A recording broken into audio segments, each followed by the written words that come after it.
Cumprimentamos a todos com a paz do Senhor Jesus. Estamos aqui com o programa O Chamado do Servo. Companheiros à mesa, né? A paz do Senhor. Sejam bem-vindos. Você, telespectador, seja também muito bem-vindos. O nosso tema de hoje é a experiência de Jeremias, profeta Jeremias, também chamado por muitos, né, do profeta chorão. Mas, na verdade, as aflições de um profeta não são fáceis. Né? E muitas vezes um profeta precisa realmente chorar, mas chorar aos pés daquele que pode nos responder, porque o profeta vive de revelação.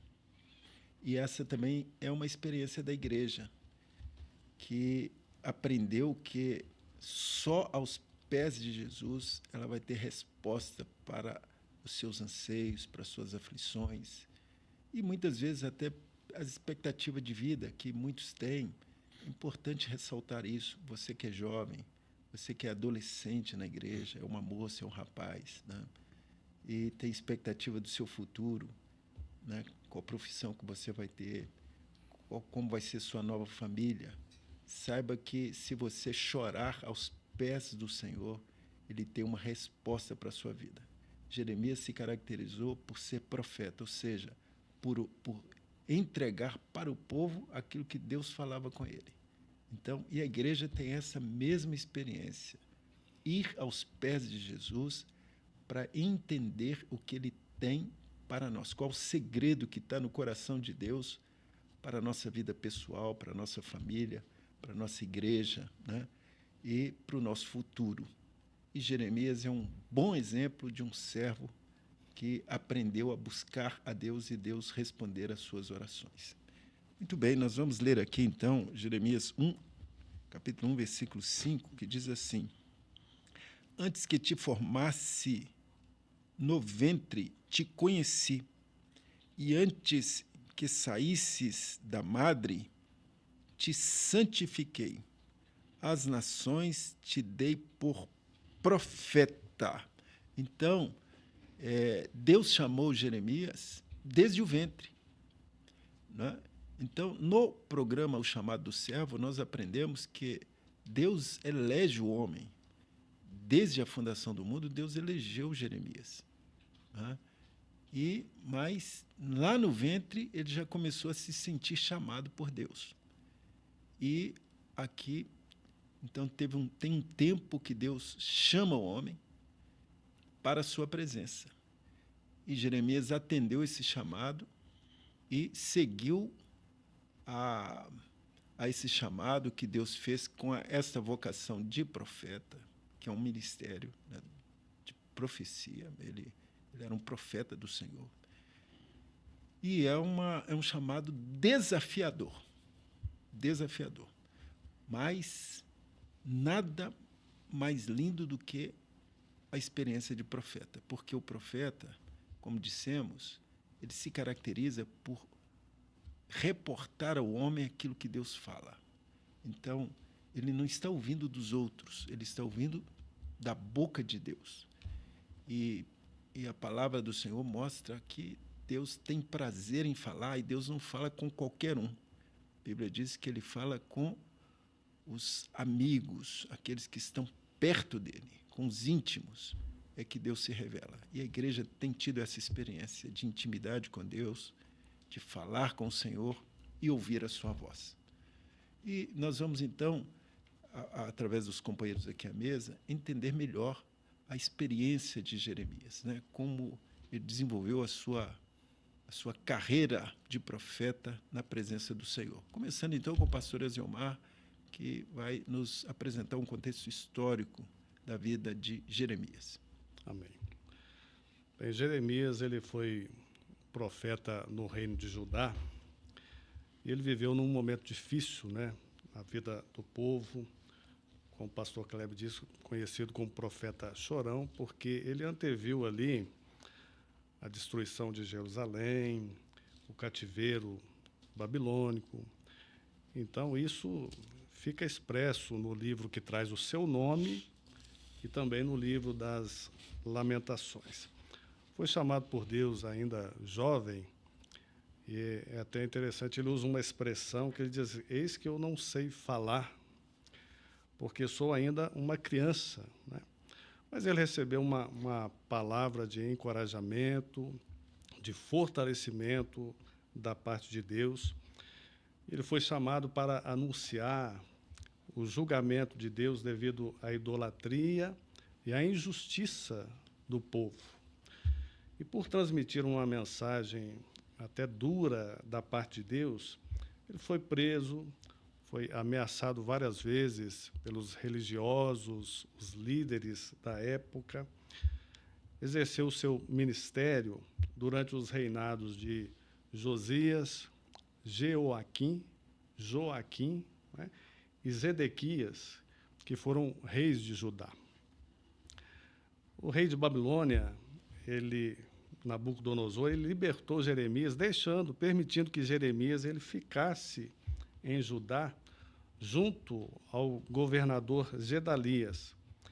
E quando este foi morto, os judeus que ainda restavam em Judá, eles fugiram para o Egito e levaram Jeremias à força, contrariando aquilo que era uma vontade de Deus.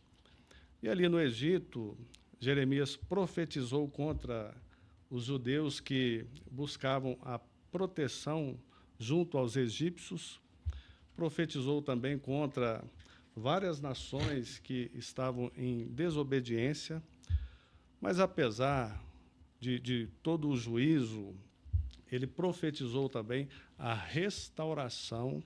Após os 70 anos de exílio, ele profetizou ali a restauração e a vinda de uma nova aliança de Deus para com o seu povo. Glória a Deus. Glória a Deus. Muito bem. E é interessante que Daniel estuda, né, o livro de Jeremias para ter o entendimento desses 70 anos, que seria o tempo de duração do cativeiro, né? É uma profecia que se cumpriu com poder. Quando nós vemos a palavra, o aspecto doutrinário no chamado de Jeremias, há uma ênfase, o versículo foi até lido pelo pastor Kleber, sobre a eleição. Deus, ele elege o homem. A eleição de Deus é uma escolha de um Deus soberano que escolhe o homem para um projeto. E a escolha, a eleição de Jeremias, o Senhor fala assim: antes que te formasse no ventre e antes que saísse da madre, te santifiquei, as nações te dei por profeta. Essa eleição, ela é maravilhosa. Nós entendermos que há um Deus que nos escolheu, que com misericórdia nos atraiu. Então, a eleição de Jeremias não é diferente de Davi, por exemplo. Ele fala no Salmo 139, os teus olhos viram os meus ossos sendo formados ainda no ventre da minha mãe. Paulo também fala um aspecto muito importante da eleição, também com esse aspecto no ventre ainda o Senhor já o havia eleito. O Senhor chama quando ele é jovem, né, até uma criança para jovem, talvez um adolescente ali, a gente poderia assim classificar. E no momento do chamado dele, ele fala assim: eu sou uma criança e não sei falar. E aqui nós temos dois aspectos importantes sobre isso. O Senhor Jesus, ele diz assim: aquele que não recebeu o reino de Deus, o reino dos céus, como uma criança, de maneira nenhuma entrará nele. Esse aspecto da criança é porque a criança é aquele que depende do pai. A dependência do pai é uma característica muito importante para aquele que é chamado para a salvação. Nós vemos hoje, e a natureza humana, muitas vezes, da autossuficiência, que é um perigo. Com o tempo, a pessoa começa a deixar de obedecer, ela começa a achar que ela resolve os seus problemas por si só, mas a dependência do pai, que é um ensino no chamado de Jeremias, é uma bênção para nós. Há um pai que nos escolheu, que Jesus se revelou a nós no chamado, E nós dependemos desse Pai. Por isso, o Senhor diz assim, olha, ser uma criança, eu vou dizer para você, você vai e você vai. Eu vou te enviar e você vai ir. É a criança no aspecto da obediência e dependência do Pai. Um outro aspecto importante também, que diz assim, esse que eu não sei falar. Aqui tem um detalhe importante. O chamado de Deus, ele envolve todo um preparo de Deus. Há um projeto do Senhor que é maior do que quem está sendo chamado. Ele ia ser um profeta que ia falar ao mundo inteiro e ele precisava da ajuda do Senhor em como falar. Então, novamente, o aspecto de que ele dependeria até do Senhor no ensino, e o Senhor ele faz isso, né? Ele não chama os capacitados, ele capacita os escolhidos, até uma expressão conhecida. O momento em que Jeremias é chamado é um momento de apostasia histórica do povo de Israel. É um dos momentos de maior debilidade, poderíamos assim dizer, ou fraqueza espiritual. Estava precedendo a maior ruína, onde o templo ia ser destruído. E nós vemos um contraste entre a posição de Jeremias e a posição de um povo que escolheu desobedecer. Jeremias, ele foi levantado num momento difícil, mas o Senhor foi com ele, foi muito provado, passou momentos difíceis, mas ele cumpriu o seu chamado. E para encerrar, eu gostaria de dizer uma coisa. No Velho Testamento, o Espírito Santo pousava sobre alguns. Por exemplo, Jeremias, o profeta. No Novo Testamento, o Espírito Santo foi derramado, em especial no Pentecostes. E o profeta ele era levantado, como o pastor Kleber bem disse, para falar da parte de Deus ao povo. E o chamado da Igreja do Senhor, que foi consolidada no Pentecostes com o batismo, o derramar do Espírito Santo, é também, assim como Jeremias, que foi chamado e disse assim, você vai ser o profeta das nações, há também uma igreja que foi chamada por Deus. Isso mesmo. E ela foi batizada com o Espírito Santo para profetizar o mundo. E a grande profecia, a profecia ela faz parte de um dos dons espirituais, mas a grande profecia desta igreja é aquele que morreu, que é Jesus, ao terceiro dia ele ressuscitou e ele voltará. Glória a Deus. São 2000 anos de história que a igreja tem essa profecia viva. E nós não temos dúvida, em breve Jesus voltará. Glória a Jesus. Amém. É interessante que nós podíamos fazer uma pergunta. O que podemos aprender com Jeremias? Ou quais são as lições, né, que podemos aprender com ele? Toda a experiência de Jeremias. A primeira coisa é a soberania de Deus. Então, Deus escolhe quem ele quer e ele capacita também, né, aqueles que o Senhor quer usar. Então, primeira coisa é a soberania de Deus. Então, se Deus te escolheu, se Deus te chamou, então saiba o seguinte, siga em frente porque Deus vai te dar a vitória, Deus vai te usar. A segunda coisa é coragem diante da oposição. Então, a mensagem de Jeremias era dificílima. Então, ele foi mandado por Deus para falar, olha, vai vir um juízo por causa do pecado do povo, que era a idolatria. E o juízo é a invasão Nabucodonosor. E, de repente, Nabucodonosor estava às portas. Aí, Nabucodonosor sitiou Jerusalém. Aí, qual é a orientação de Deus? Vocês têm que se render a Nabucodonosor. Aí vocês vão ser poupados. Aí o povo e os príncipes o tiveram como traidor. Não, ele passou para o lado de Nabucodonosor. Ele é um traidor, ele está desanimando o povo. Os príncipes queriam matá-lo de qualquer maneira. Mas, mesmo diante de toda aquela luta, oposição, ele permaneceu firme. Ele permaneceu firme.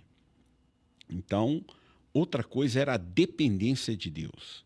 Então, ele estava numa situação que ele não podia depender de rei, ele não podia depender de ninguém do povo, não podia depender da família, não podia depender dos príncipes que queriam até matá-lo. Não, ele tinha que depender do Senhor.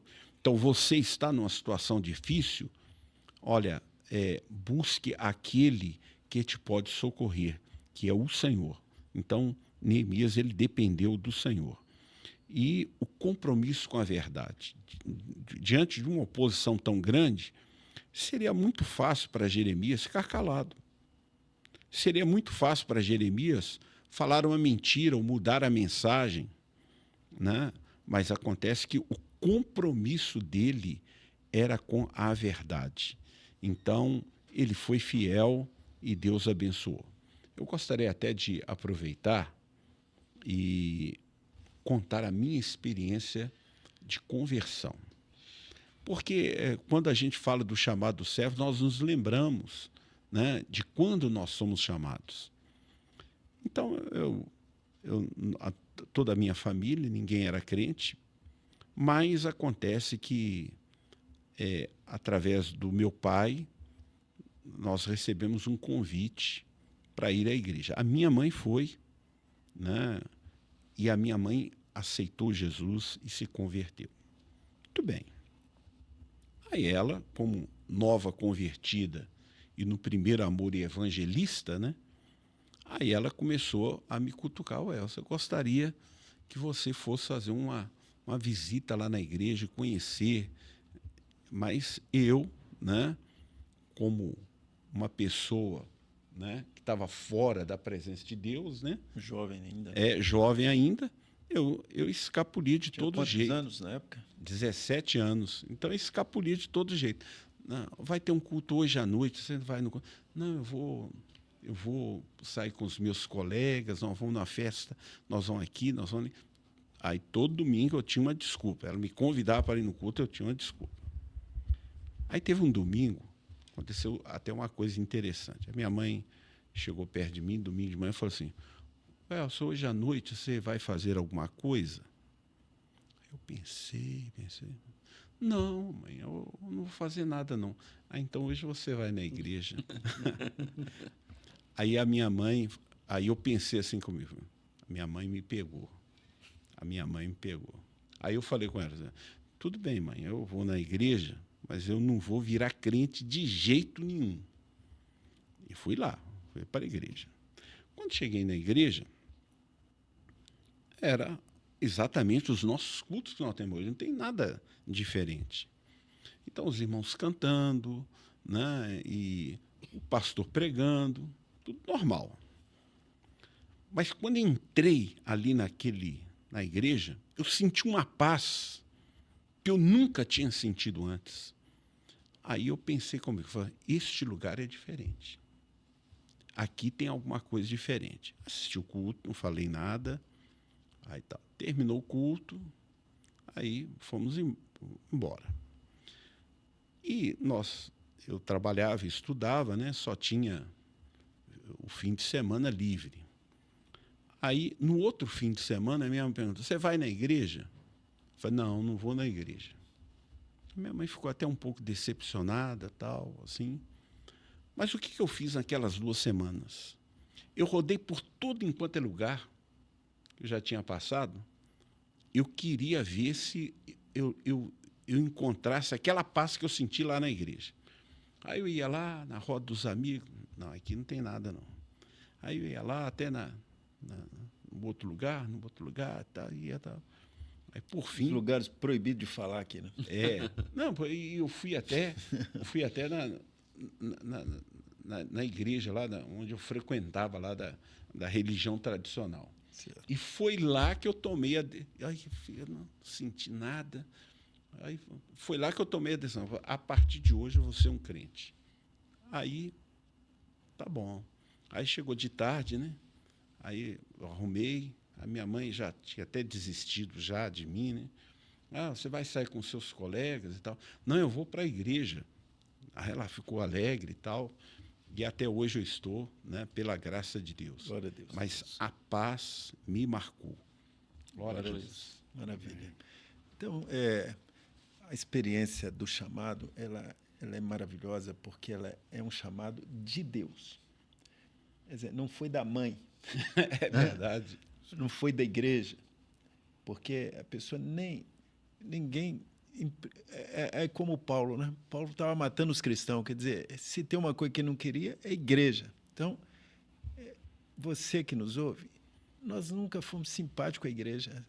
Essa certa antipatia que muita gente que não conhece tem, nós tínhamos também.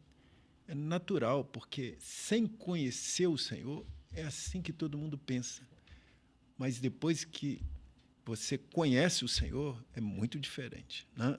Não é conhecer a igreja, é conhecer o Senhor da igreja. Só que o Senhor da igreja, ele está na igreja, ele não está em outro lugar, né? Por isso é importante ir à igreja para conhecer o Senhor da igreja. E se ele te chamar, você vai ver que você vai começar a chorar, mas de alegria, de felicidade, porque se tem uma coisa boa é ouvir a voz de Deus. É o que Jeremias fez a vida inteira, ouvir a voz de Deus, né? Nada melhor. Bem. Glória a Deus por isso. Com isso, estamos chegando ao final de mais um episódio, o chamado do servo. E a experiência de Jeremias, ela fica aqui para edificação de todos nós, de maneira particular também a experiência do pastor Elcio aqui, né? Um pouco menor, mas no valor igual, né? Porque cada um Deus chama de uma maneira diferente, mas o importante é ouvir a voz de Deus, ouvir o seu chamado. Glória a Deus por isso. Amém. Contudo, então, despedimos de todos com a paz do Senhor Jesus. A paz do Senhor. Paz do Senhor. Amém.